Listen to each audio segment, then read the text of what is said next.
politique, économie, sport, actu international. Ici, l'info tombe avant tout le monde. Sénégal Direct, c'est l'info vérifiée en temps réel. Des analyses sans langue de bois, les directs depuis tous les coins du Sénégal et surtout, pas de détails. La seule chaîne qui dit vous relate les faits, Sénégal Direct, ma seule source d'infos, première chaîne d'infos indépendante du Sénégal. Plusieurs auditeurs nous font déjà confiance. Et vous? Bonjour à toutes et à tous, bienvenue sur Sénégal Direct, votre source d'actualité sénégalaise et internationale. Aujourd'hui, nous revenons sur les événements marquants de la semaine du 5 au 10 janvier 2026. Une semaine riche en actualité nationale avec le Conseil des ministres présidé par Bassirou Diomaye Faye, des mesures pour soulager les ménages, mais aussi des alertes sur les finances publiques. Côté sport, les Lions rugissent en quart et filent en demi-finale de la CAN Maroc 2025. Et à l'international, un choc géopolitique majeur au Venezuela. Allons-y pour les détails en commençant par l'actualité nationale. Le mercredi 7 janvier 2026, le président Bassirou Diomaye Faye a présidé le Conseil des ministres au Palais de la République. À l'entame, il a adressé ses vœux de nouvel an au gouvernement, à l'administration, aux forces de défense et de sécurité, à la diaspora et à toutes les forces vives du Sénégal. Le chef de l'État a insisté sur l'année 2026 comme une année de solidarité nationale. Il a appelé à amplifier les programmes sociaux avec un accent sur l'emploi des jeunes, l'économie sociale et solidaire et le soutien aux coopératives. Il a félicité le gouvernement pour l'amélioration du climat des affaires, salué par le rapport Business Ready 2025 de la Banque mondiale. Parmi les priorités, relancer l'économie, améliorer le pouvoir d'achat des ménages et accélérer les investissements dans les infrastructures, l'éducation et la santé. Le président a aussi instruit le Premier ministre pour la mise en place des postes territoires avant fin juin 2026 et pour renforcer la décentralisation. Également, plusieurs nominations ont été annoncées dans l'administration. Autre bonne nouvelle pour les ménages, la baisse de 10% sur la première tranche des tarifs d'électricité est effective dès janvier 2026 comme annoncé par le Sénélec.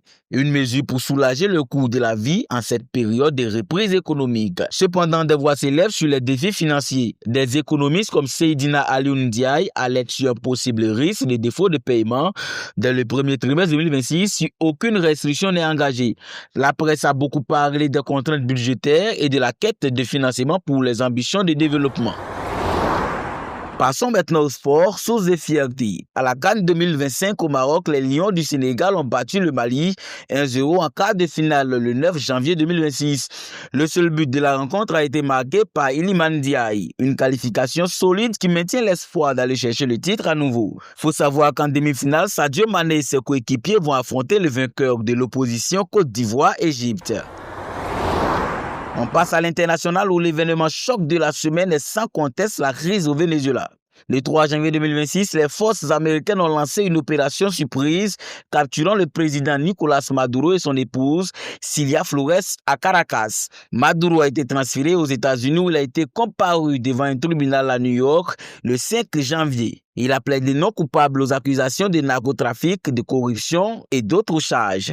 Le président Donald Trump a justifié l'opération comme une action pour la justice et contre le narcoterrorisme et affirme que les États-Unis contrôlent temporairement le pays et ses ressources pétrolières. Cette intervention a provoqué un tollé mondial, condamnation de l'ONU, de la Chine, de nombreux pays latino-américains et européens qui y voient une violation du droit international. Des manifestations ont eu lieu au Venezuela et ailleurs. La vice-présidente Delcy Rodriguez assure l'intérim, mais la situation est tendue avec des impacts sur le marché pétrolier et la géopolitique régionale. Donald Trump a même menacé d'autres pays comme le Groenland, le Cuba ou même la Colombie. Un dossier à suivre de très près. Voilà pour le résumé de la semaine du 5 au 10 janvier 2026. Espoir et défis au Sénégal, ferveur sportive avec la CAN au Maroc et des tensions internationales au Venezuela. Une semaine qui montre que 2026 s'annonce décisif pour notre pays et le monde entier. Qu'en pensez-vous? Dites-le en commentaire. Allez-vous supporter les Lions jusqu'au bout? Likez, partagez, abonnez-vous à Sénégal Direct et activez la cloche pour ne rien rater. Rendez-vous la semaine prochaine pour un autre résumé. Prenez soin de vous et à bientôt. Sénégal Direct, l'info sans filtre.